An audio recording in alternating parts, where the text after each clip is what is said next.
Hello, it's Rhiannon Faith, and I'm here to tell you a story, kind of special story today.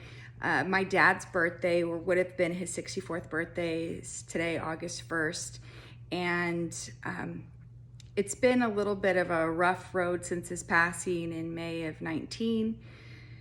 I was definitely the daddy's girl since I was little, and you're probably gonna hear more ums and ahs than normal. Anyways, I was a daddy's girl from the beginning, and my dad had made a lot of life choices that sort of took a toll on his health, and I guess not really sort of, it was a pretty significant toll on his body. And as a result, he ended up passing what I would argue was really prematurely. He was only 61, so he was quite young.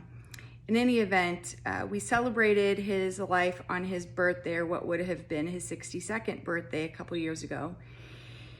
And that was a pretty cool experience. And actually, I had promised my sister that when I did this, I'd be wearing tie-dye, but I really liked this outfit that I was wearing, so I'll be wearing my tie-dye everywhere else. My dad was kind of a fanatic about his tie-dye. He would certainly be known in different circles. Oh, Big Rich, yeah, with the tie-dye. Yeah, I know who that is. And oftentimes, actually, people would know who my dad was, but not necessarily other folks in the family, because he was such a large man, 6'5", and he had mostly been on the more muscular end in his younger years, and then not quite so muscular as he got older, and changed some of his lifestyle things and what have you. In any event, a big man with a big personality and really an exceptional human, but like so many of us, with strange, almost polarizing differences. So on one hand, he would be so generous and over the top to help somebody in need, and then on the other hand, he would not stick with something that you knew he would benefit from, which is just kind of hard to understand, and just human nature, I suppose. But I wanted to tell you a story kind of about, or a couple stories, I guess more accurately, about my dad and who he was as a person, and things that he had done that were really kind of amazing. So my dad was a rescue swimmer in the Coast Guard in the late 70s. And at that time, there was no life flight. So in the coastal areas, the Coast Guard was life flight. And so he would share stories about things that they had done, rescues they had gone on, and people that they had saved. And it was really kind of incredible that they weren't limited to the ocean, because again, there wasn't an analogous something available to them with life flight on the inland areas. And so they would sweep and support all of that. And it was kind of neat because at one point he was selected and on the cover of Emergency magazine, which was really cool. But being a rescue swimmer in the Coast Guard is a pretty elite gig. There aren't a lot of them. It's actually more exclusive than some of the other branches as far as just sheer volume. Of course, the Coast Guard is rather small compared to most of the other branches. And so getting in and reaching that level was a pretty exceptional something. So that was really neat and a source of pride, certainly. Oddly enough, he went from the Coast Guard to the Army, which was an odd, really, really odd decision. Certainly left behind a lot of the fanfare that you would have in the Coast Guard with this much more high level, small group of folks that just had exceptional skills. And so he grew up in San Diego, primarily went to Ocean Beach Elementary, which happens to be actually where my grandfather went to school as well. And so we are the true San Diego natives, going back all of those generations, and was born at Sharp Hospital, which was funny, Sharp Memorial. I actually worked for Sharp Healthcare in 2006 to 2008. And it was kind of funny to be in that setting, and oh my gosh, my dad was actually born at this hospital. It's so small world. But things that were more special or moments. So my dad was always the protector. And again, he was a big teddy bear of a guy. I used to say that his biceps were metal cement because they were so strong. And he he at one point, his biceps were 22 inches around when he was flexing. So more or less the size of, some people's thighs, honestly. So he was really, really strong guy and had done work as a bodyguard in the 80s for bands like Van Halen and the Monkees and Cinderella. So the hair band representation in there. And that was really cool. And so he went about to those different shows and did bodyguard work for them.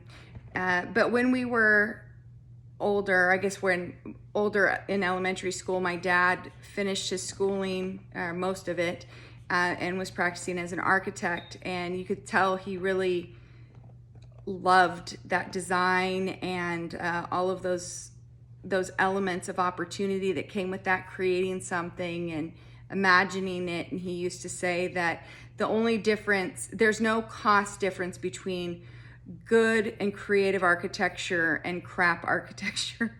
And it's certainly true. It's just the limitation is investment by the part of the architect. And so I spent tons of time with my dad watching This Old House and going to different, well, it wasn't quite so much Home Depot back in the day, but like the smaller shops of like the plumbing supply and things like that. And so I have a particular fondness for the smell of hot blue glue that you use for PVC pipe, because it reminds me of being on the job sites with my dad. And my dad would always hold our hands. So if we were crossing the street, and was very safety conscious. So we wore helmets and seat belts and locked the doors and all of these things, extra protection measures. And he was very intense about those things, telling me in particular, horrible stories of things that he had seen when he was in the Coast Guard, and using that as a learning opportunity as to why we wear seatbelts and wear helmets and all of these, pretty dramatic stories, honestly horrifying as a young child. But he loved big. He was an all-in kind of guy. And, there are pros and cons that come with that. But I always felt and knew how much my dad loved me.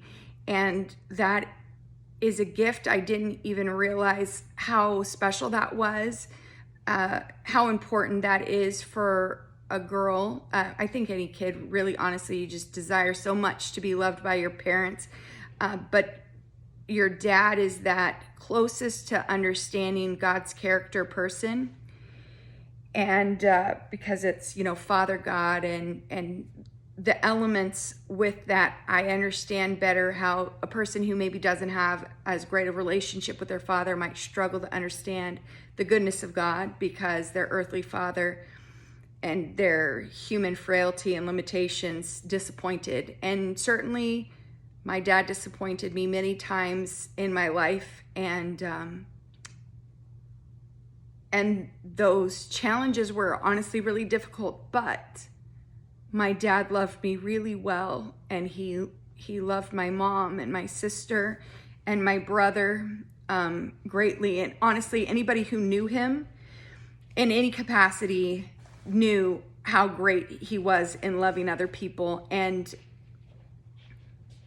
that legacy of loving generously is something that I've tried to put forward since his passing, and a really conscious effort to take that love that I would have given to him and push that forward to other people. And so one of the things I want to do is, I'm not going to really focus on doing this year, but next year, for what would have been his 65th birthday, I'm going to have business cards made with a picture of him, and it'll be in honor of Big Rich. And I'm going to go out and find 65 different opportunities to share love and kindness like he would have if he was still here. And so I'm really excited about doing that. But I often find myself in a situation where someone is there and you can see that they're in need. And that's something my dad really did a great job of many times over. He had eyes to see the needs of those around him, and he would go to pretty extreme measures to try and love somebody where they were at. There were multiple times where he would bring guys that were in a state of recovery, from drug addiction or alcoholism, or had recently been released from some level of incarceration, and he would put them on the job, and he would give them an opportunity to move beyond their circumstances or the choices they'd made before. And so there were all sorts of characters that came through our lives when we were, it was more during my high school years, junior high school years, that was a pretty common element. And it demonstrated an important value in the human condition. We miss the mark, and sometimes we miss it pretty big, and the consequences are rough.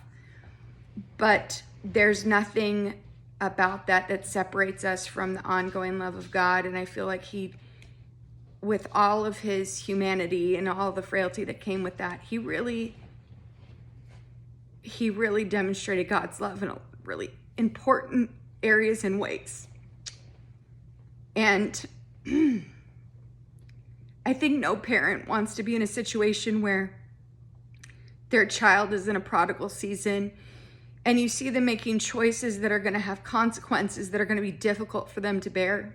And my parents had to watch me go through that when I was a late teenager and being pregnant and unmarried, and all of the challenges that I was going to face because of those choices that I was making to be in a relationship with someone when I wasn't married, and the consequences that come with having a child out of wedlock. And that there wasn't a different choice for me in my mind. That was the option, was to have my daughter Cheyenne, and what a gift and blessing she has been. But as a kid, the biggest deal to me was disappointing my parents. Like, the thought of disappointing my parents, I would honestly rather die. Like, my heart broke to think I would have let them down. Those words, "I'm disappointed," carried such weight. And so that psychological warfare that they could exhaust and use was tremendously successful, honestly. When I found that I was pregnant, I really had the moment of thinking, maybe it would be better if I just died, because then I would not disappoint my parents. Although, honestly, I recognize that was entirely idiotic thinking, but the sort of things you think about when you're feeling desperate and afraid of the consequences that you're facing. So obviously I didn't make that choice, and thank God that I didn't. But I knew I was going to have to face my parents. And so my mom found out before, or I had talked to my mom beforehand. And actually, shout out to the Scheibels, because Nancy Scheibel, Mama Scheibel, was the first adult that I shared the information with. And I knew that she uniquely would understand, having gone through that with Jamie, and the beautiful gift that Tony was to the family and continues to be. But I was afraid to talk to my dad. And so I remember having to go to him and tell him, and my heart was breaking. And I was so afraid of how angry he was going to be about this. But I went to him and I said, "Dad, I'm pregnant, and I'm not going to be getting married." And instead of yelling at me or telling me that he was disappointed, he started crying with me, and he told me to come to him. And I sat on my dad's lap, and he held me, and we cried together. And the gift that is what Jesus does with us every time we come back and say, God, look at the mess I've made for myself. And just again, to be clear, being pregnant wasn't a mess. Putting myself in a situation where I was having sex and wasn't married, that was the mess. But my daughter Cheyenne was not the mess, and that wasn't she wasn't a regrettable moment. It just was an unfortunate circumstance because I was creating for her chaos that would not necessarily have been there if her dad and I had committed to each other and been married and then engaged in that sort of relationship. But more importantly, my dad showed me God's love in a way that I couldn't even imagine I needed. And he was plenty upset with me once he got through the initial shock of that situation. But what he showed me in that immediate moment is what God shows us over and over again. This unconditional love and that heartbreak with us when we have to deal with the consequences of our actions. Many years later, my dad had been in a motorcycle accident, and it was a completely unexpected situation in that he was driving to the bank on his bike. He had a Harley, and he was praising God because this check had come at just the right moment in order to kind of help him cover things that he had overextended himself on. So he was so excited about that. And, thank God, once again, he's shown up in this big way. And some kid was just driving down the road, not paying attention, and to some degree under the influence of something, and pulled out into the main street from an alleyway without stopping. And my dad wasn't able to stop. And so he went up over the top of his bike. He went over the top of it and onto the hood of the car. And he was really severely injured. He lacerated his kidney. He fractured his kidney. It sent him into full adrenal shock. His adrenal glands were significantly damaged. And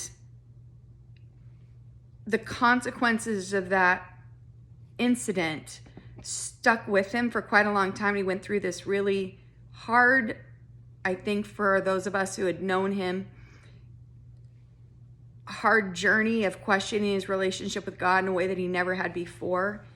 It was really difficult to navigate that with him because he just became such a different person. He was so angry at God that had happened.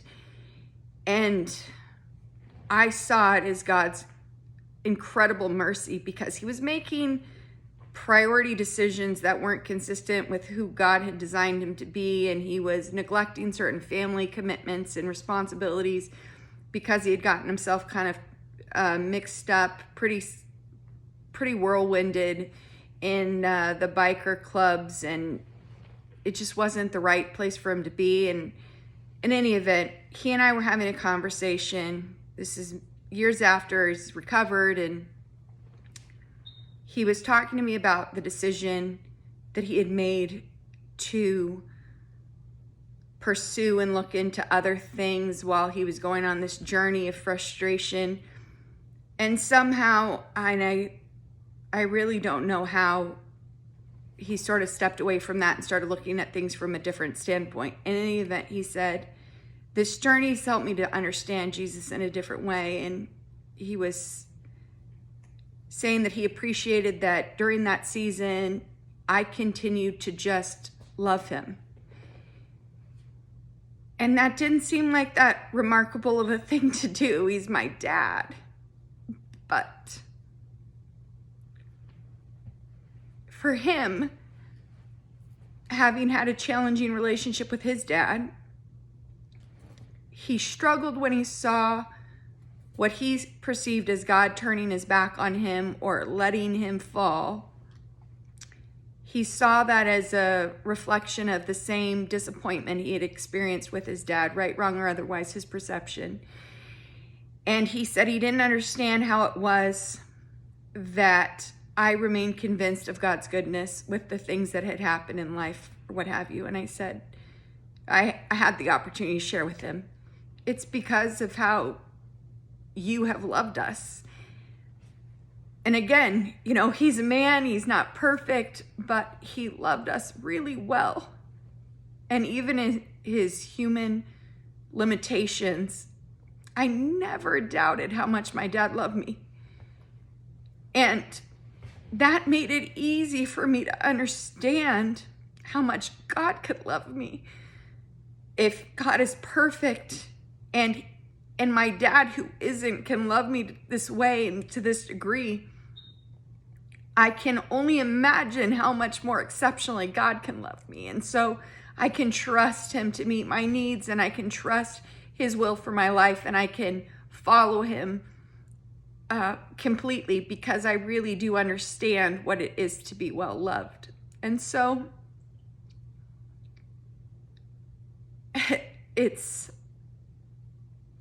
I guess I can't talk about the goodness of my opportunity to have the relationship that I did with my dad without sharing how incredible it was to be able to be there with him when he passed away. And what an incredible God moment that whole situation was. So I'd been planning to go up to visit, and the schedules were just getting kind of weird. But I was worried because my dad had been quite sick for the preceding 6 months or so, really gotten a lot worse, where the consequences were just really kind of packing on. And so it was a planned trip for maybe 3 weeks. And as I landed, my mom texted to say that my dad had been admitted to the ICU. And my dad had gone around different medical issues pretty significantly a handful of times in my life. And so there was a certain perspective, I think, shared in general that, well, he's going to bounce back from this too. But for some reason, I had a different resolution that this was a bigger deal. And it sounded like their primary concern was sepsis, which of course is a pretty serious and significant diagnosis. And so as I landed and got in the car with my mom, we headed right over to the hospital. Or I think we ate first. Anyways, I guess that doesn't really matter. But got to the hospital, and he was still relatively lucid, but he was really uncomfortable, and got to visit with him, and I'm watching the monitors. And it was one of those moments where I kind of wish I didn't know what I know about medicine and understanding the severity of the diagnosis and the severity of the labs and what that means and what it probably is indicating, which was liver and kidney failure. And being in that space, being able to reach out to the rest of the family to say, you're going to need to get here if you want to be able to say goodbyes. That was hard, but also remarkable in opportunity and timing. But being able to be there at all, being alongside of him and sharing stories and holding his hand was great. And we made the decision. He was not doing well, and he wasn't recovering, and he wasn't bouncing back, and his body was continuing to shut down. And I felt really strongly that it was right to go ahead and let him go and not suffer anymore, because all of that stuff was really painful, and they were working so hard to just keep his blood pressure even moderately up. He was just really not doing good. And so we moved to palliative measures, just comfort care. And my mom, my Aunt Linda, my dad's only sibling, older sister, and my cousin Anna, the four of us were there with my dad. And he wasn't lucid anymore. And he hadn't been for about 16 hours or so. But we sang songs over him, praise songs, and we swapped stories of things that had happened. And we prayed over him. And I was holding his hand when he took his final breaths.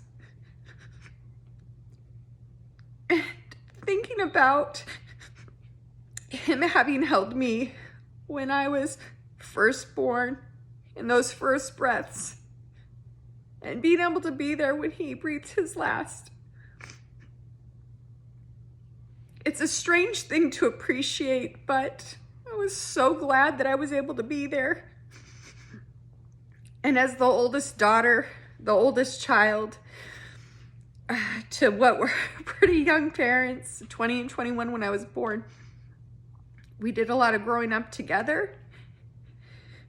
And so being able to be there, those final moments, I still, even now, I just can't thank God enough that he orchestrated that opportunity for me to be there. But as the oldest, I often feel that pressure to be the responsible one and the decision maker.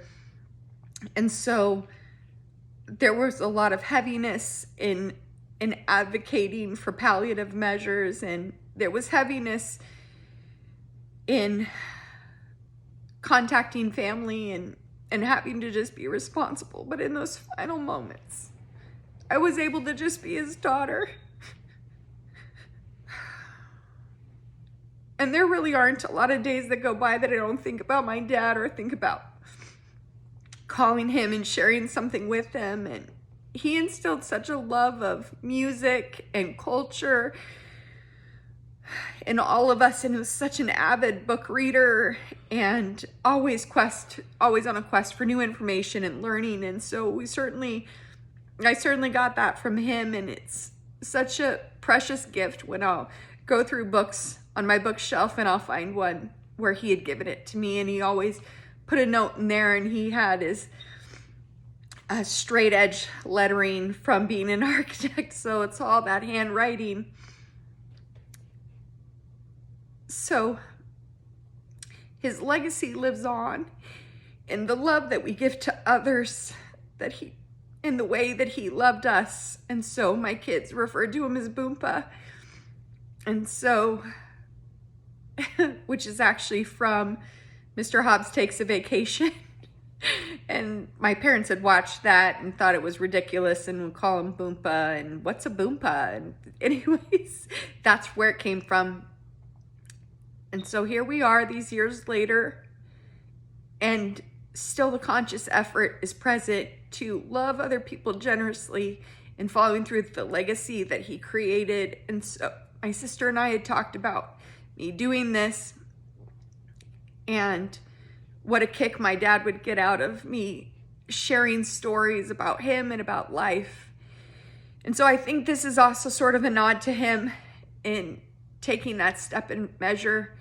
And I had encouraged him to do the same, looking for opportunities, sharing stories and loving on others. And he didn't follow through with that. But so I guess I feel like there's a little bit of this that is following through for him. So thank you for this today and listening. Again, a heavier topic, but an honoring one. And so I hope you enjoyed this, learning a little bit about my dad and that relationship. But so happy heavenly birthday, Dad. I miss you and I love you. And I know that you're at peace in the arms of Jesus. So we celebrate that. Thanks.